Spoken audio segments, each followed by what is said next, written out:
مدد اللہ سے مانگنا ہی افضل اور اولا ہے۔ بغیر وسیلے کے آپ اللہ سے دعا کر سکتے ہیں، مدد مانگ سکتے ہیں، کوئی ناجائز نہیں ہے۔ انبیاء علیہ السلام کی لاکھوں دعائیں ثابت ہیں، صحابہ کرام کے اولیاء اعظام کے، نہ کوئی وسیلہ نہ کچھ، ڈائریکٹ اللہ سے مانگ رہے ہیں، کوئی اس کو منع نہیں کر سکتا، بالکل جائز۔ لیکن اگر آپ وسیلہ قائم کرتے ہیں، وسیلے کے ساتھ دعا کرتے ہیں، تو یہ ہمارے نبی کریم صلی اللہ علیہ وسلم کی سنت ہے، انبیاء علیہ السلام کی سنت۔ آپ نے ایک تابوت سکینہ کا لفظ سنا ہے، آج کل یہ مسجد اقصی کے پاس تابوت سکینہ ہے، اگر یہ گر گئی تو اس کو بھی قابو میں کر لیا جائے گا۔ اس میں کیا ہے تابوت سکینہ میں؟ تابوت سکینہ میں تمام انبیاء علیہ السلام کی پکچرز جو اللہ کی طرف سے نازل کی گئی۔ اس میں حضرت موسیٰ علیہ السلام کی نالین ہے، آپ کا جبہ ہے، آپ کی عصا مبارکہ ہے، اور دیگر انبیاء علیہ السلام کے تبرکات ہیں، جنہیں بنی اسرائیل جنگ کے موقع پر اس تابوت کو سامنے رکھ کر اس کے وسیلے سے دعا کرتے تھے، اللہ فتح عطا فرماتا۔ اٹھا کے پڑھیں، قرآن دیکھیں، تفسیر دیکھیں، بھری پڑی ہیں ان چیزوں سے۔ تو اللہ تعالیٰ ہی فاعل حقیقی، مؤثر حقیقی، اس کے برابر کوئی نہیں ہو سکتا، کوئی بھی نہیں ہو سکتا، اور وہی عطا فرماتا ہے، اسی سے مدد مانگنا افضل اور اولا ہے۔ یہ اہل سنت کا عقیدہ ہے، اس میں کون سا شرک ہے؟ اب اگر آپ کہتے ہیں یا علی مدد، یا غوث المدد، ان الحمد للہ والصلاۃ والسلام علی رسول اللہ۔ مولانا صاحب نے کہا کہ سب سے پہلے کہ مدد اللہ سے ہی مانگنا افضل و اولا ہے، ایک دو جملہ بول کر کے پھر اس کو لفظ جائز بھی بولا ہے انہوں نے۔ تو یہ بات یاد رکھنی چاہیے کہ اللہ سے مدد مانگنا افضل اور اولا نہیں، بلکہ اللہ ہی سے مانگنا چاہیے۔ اللہ سے مدد مانگنا افضل ہے، اولا ہے، اس کا مطلب یہ ہو گیا کہ دوسرے سے بھی مدد مانگی جا سکتی ہے۔ جیسے کوئی یہ کہے کہ بیوی اپنے شوہر کے لیے زیب و زینت کرے، بیوی اپنے شوہر کے ساتھ رات گزارے، یہ افضل و اولا ہے، مطلب یہ کہ دوسرے کے لیے بھی زیب و زینت کر سکتی ہے، دوسرے کے ساتھ بھی رات گزار سکتی ہے۔ تو بات یوں نہیں ہے کہ اللہ سے مدد مانگنا افضل اور اولا ہے، بلکہ بات یوں ہے کہ مدد اللہ ہی سے مانگنی ہے، کسی اور سے مدد مانگنی ہی نہیں ہے، اور اللہ ہی سے مدد مانگنا درست اور افضل اور ثواب ہے۔ پھر آپ تمام الفاظ کہہ سکتے ہیں۔ وَإِذَا اسْتَعَنْتَ فَاسْتَعِنْ بِاللَّهِ، جب آپ مدد طلب کیجئے تو اللہ ہی سے مدد طلب کیجئے۔ إِيَّاكَ نَعْبُدُ وَإِيَّاكَ نَسْتَعِينُ، پروردگار ہم تیری ہی عبادت کرتے ہیں اور تجھی سے مدد طلب کرتے ہیں۔ تو مانگنا اللہ ہی سے ہے، ایسا نہیں ہے کہ اللہ سے مانگنا افضل ہے، گویا دوسروں سے مانگنا جائز ہے، یہ بات نہیں۔ ایک بات یہ ہو گئی۔ دوسری بات مولانا صاحب نے جو کہی ہے کہ اگر وسیلے سے دعا کرتے ہیں تو یہ سنت ہے، اور دلیل کے طور پہ بہت سارے دلائل پیش کرتے ہیں اس باب میں حضرات۔ تو یہ مولانا صاحب نے جو آج ایک دلیل پیش کی ہے یا جس سے استناس کیا ہے، کہا کہ جیسے تابوت سکینہ ہے، اور اس کے بارے میں کہا کہ وہ مسجد اقصی کے پاس ہے، واللہ عالم وہ کہاں ہے، مولانا صاحب کی یہ تحقیق کہاں سے ہے وہی بتا سکتے ہیں۔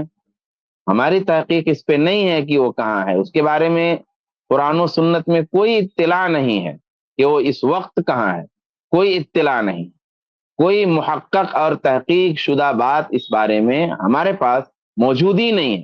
اچھا، اس کے بعد انہوں نے کہا کہ تابوت سکینہ میں تمام انبیاء کی تصویریں تھیں جنہیں اللہ تعالی نے نازل فرمایا تھا۔ اب یہ بھی بات قابل تحقیق ہے کہ تابوت سکینہ میں انبیاء کی تصویریں تھیں کیا، کیونکہ انبیاء علیہم الصلاۃ کی تصویر ہونا یہ خود عیب کا موجب ہے اور موجب قدح ہے، اور اگر اس کا وجود ہو بھی تو پھر اس تابوت سکینہ میں یہ چیز موجود تھی، یہ تحقیق کا مقام ہے، بغیر تحقیق کے کوئی بات نہیں کہی جا سکتی۔ پھر انہوں نے کہا کہ بنی اسرائیل اسے سامنے رکھ کر کے اس کے وسیلے سے دعا کرتے تھے، اللہ تعالیٰ انہیں فتح عطا کرتا تھا، اور قرآن اور تفاسیر میں یہ باتیں بھری پڑی ہیں۔ تو آئیے اس مسئلے کو ہم ذرا سا دیکھتے ہیں کہ پہلی بات یہ کہ وسیلے سے دعا کرتے ہیں تو یہ سنت ہے۔ یہ بہت واضح ہے کہ وسیلہ دو طرح کا ہوتا ہے، ایک جائز اور ایک ناجائز۔ اگر وسیلہ جائز ہے تو سنت ہے، اور وسیلہ ناجائز ہے تو سنت نہیں ہے۔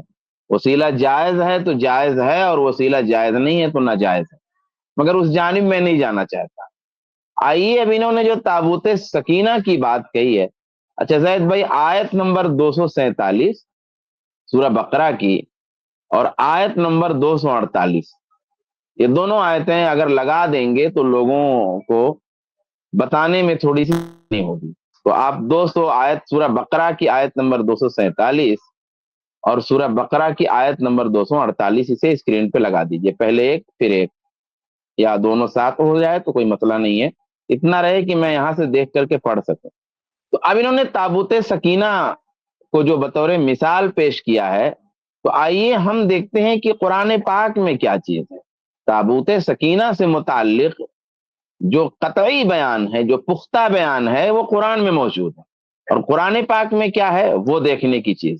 باقی جو تفصیلات ہیں تابوت سکینہ کے سلسلے میں، جو چھوٹی چھوٹی جزئیات بیان کی گئی ہیں تابوت سکینہ کے سلسلے میں، ان میں بعض صحیح ہیں اور اکثر و بیشتر یا تو موضوع ہیں، من گھڑنت ہیں، یا ان کا تعلق اسرائیلیات سے ہے، یا وہ قابل تحقیق و جستجو ہیں.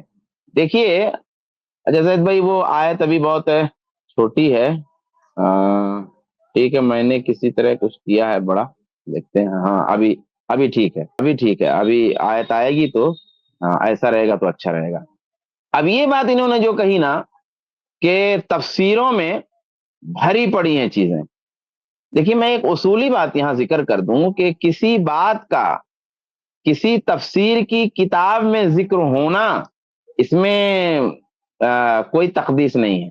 یعنی کسی بات کا کسی تفسیر میں ذکر ہونا یہ کافی نہیں ہے کہ کسی مفسر نے اپنی کسی کتاب میں کسی بات کو ذکر کر دیا تو بس ہو گیا.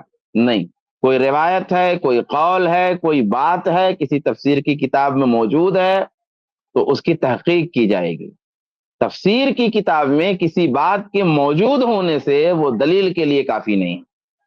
آیا اگر کوئی روایت ہے تو وہ ضعیف ہے، کوئی بات ہے تو موضوع ہے، من گھڑنت ہے، جسے قیلا گیا ہے جمع اقوال کے تحت بیان کر دیا ہے، جس کی وجہ سے آواز میری گئی ہوگی. تو مفسر نے کس حیثیت سے بیان کیا ہے؟